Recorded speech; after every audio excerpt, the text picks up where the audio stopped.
I just followed God. And that's what happens with faith. Abraham has to follow God. He has to trust God that no matter what, that God is going to lead him to the place that he needs to be. That's why, number one, faith obeys before it even understands. When I was younger, we'd sit in front of the TV at my grandmother's house.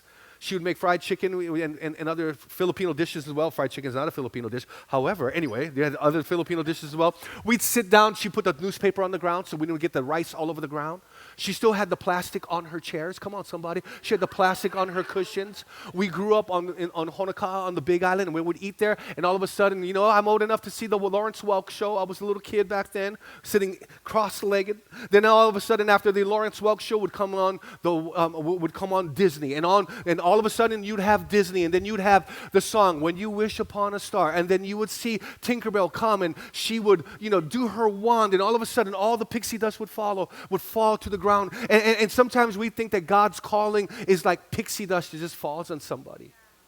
And the truth is, it's not. God is looking for a man and a woman. He's looking for a young man, a young woman, an older man, an older woman, in whom he could bring his favor to, who is faithful to him.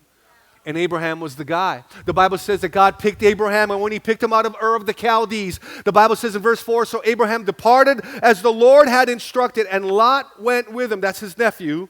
And Abraham was 75 years old when he left Haran. 75.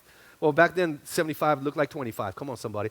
And then he took his wife Sarai and his nephew Lot and all his wealth, his livestock, all the people he had taken into his household at Haran, and he headed for the land of Canaan. I want you to write this down in your notes. Number one, faith obeys before it understands. That's what faith is. Faith is not, that's not faith. I got the whole plan, I got everything, and now that's not really faith. Faith is when you don't have the whole plan. Faith is when God said, go to the land that I will show you. Uproot your whole family. Not about you, but I need a little bit more detail than that. Anybody else? I need some details. God. Tell me where I'm going. Tell me exactly what house. What's the address? I don't know. I would need more details. Like I would need God to give me more. What's the overused word of the generation in my church? Clarity.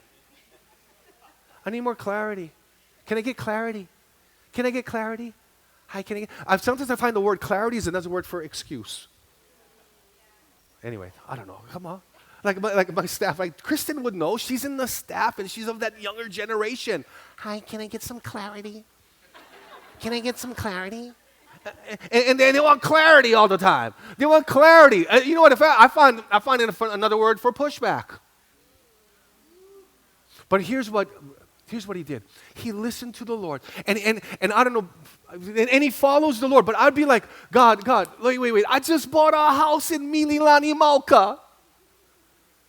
I already got the jumbo loan. I still got the 2%. My interest rate is low. And you're asking me to leave and go to the land that I will show you and leave everything, my family, my friends, all of this. And that's what Abraham does. And Abraham packs it up and he puts it all together and he gets the U-Haul and he loads it up and then he ships it and it follows him wherever he goes. And the Bible tells us that in this, that faith obeys before it understands. Faith obeys before it understands.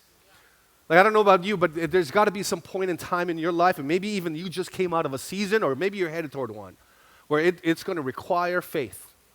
But the Bible says, faith is a substance of things hoped for, the evidence of things not yet seen. In other words, I don't even know what it looks like. I don't even know what it's really like, but I know that God is calling me to do this. I know it seems up our alley, right up our lane, but I don't know. Maybe I might be outside of it, but I'm not sure. But I know that I heard the Lord, and I've been reading my Bible, and I believe that God is calling us to do something with our lives.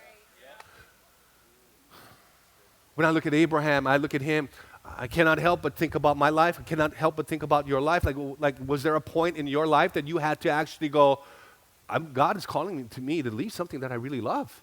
I used to work for American Airlines. I know. I was on the ramp. I was throwing bags for Jesus. Come on, somebody.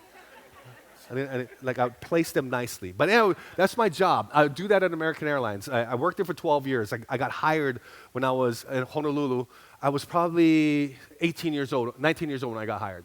I was grateful to be there. I was the youngest guy on the team. And I remember I was on the ramp for Jesus.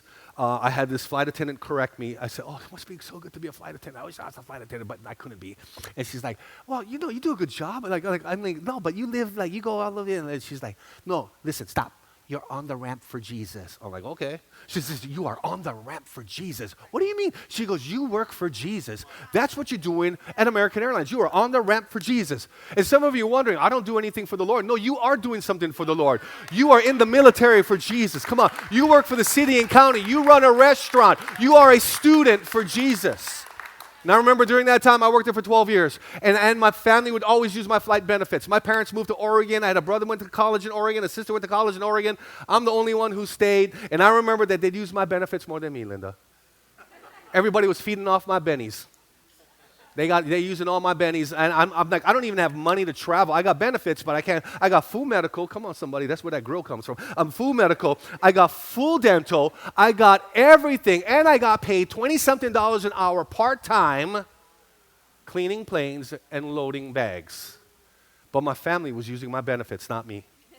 And so I'd see them and every time, and everybody was benefiting off of my benefits, except me.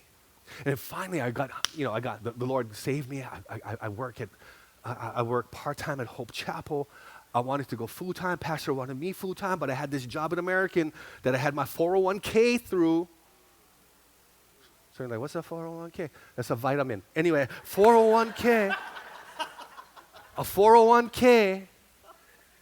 And I was fully vested in. I had it all set up since I was 19 years old. I got the full benefits. And then finally, Pastor Ralph said, Mike, when you're ready to leave the airlines, you can come work full time. Anytime you go, I got a spot for you to go full time. He says, but I'll never make you do it. I want you to do it if God calls you to do it. I said, okay, Pastor. Within about 12 months, God called me to do it. And someone said to me just 2 days ago, how did you know it was time for you to give up that job? I said, when I feel God put a dislike for me working there anymore. It wasn't like a failed relationship at work. It wasn't that the bosses didn't get along with me. It wasn't that I was upset. It wasn't that I got all nuha. It wasn't that I was like I had a little fit. It wasn't that I almost got into a fight. I did. But that's not why I left 3 times. That's not why I left. I left because I felt the Lord said, your time is done at the airlines. I had no guarantee. I didn't ask Pastor, what you going to pay me? Are you going to replace my income? Are you going to do something of equal or greater value? I just followed God. And that's what happens with faith. Abraham has to follow God. He has to trust God that no matter what, that God is going to lead him to the place that he needs to be. That's why, number one, faith obeys before it even understands.